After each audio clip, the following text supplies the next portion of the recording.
14 sa mga kaobispuhan, ilabi na ng Arsobispo Martin S. Moore, atong Arsobispo, na magdasid sila sa tauhan na magpasaligon kanunay sa Ginoo.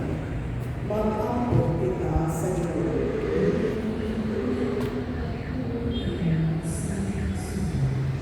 Alam niya at tuwi, mga nanlimasok na sa pagtuo, ang mga kapupuntak sila sa dakong kadaugan, batong sa kawalan o kahuyang sa pagtuo. Aron, pupulit ang lawong na pagsaling sa Ginoo. Mag-ampot kita sa Ginoo.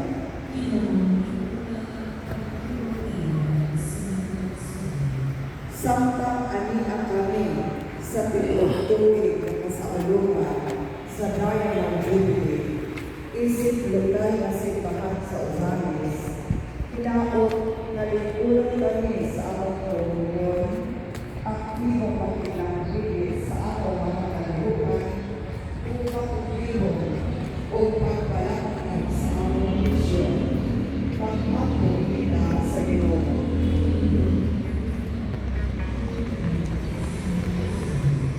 Ang pagkausap sa panagoy ni Kristo, mamahimong dakong kadasig, alang ni atong adunay mga balatian, mag-ampo kita sa Ginoo.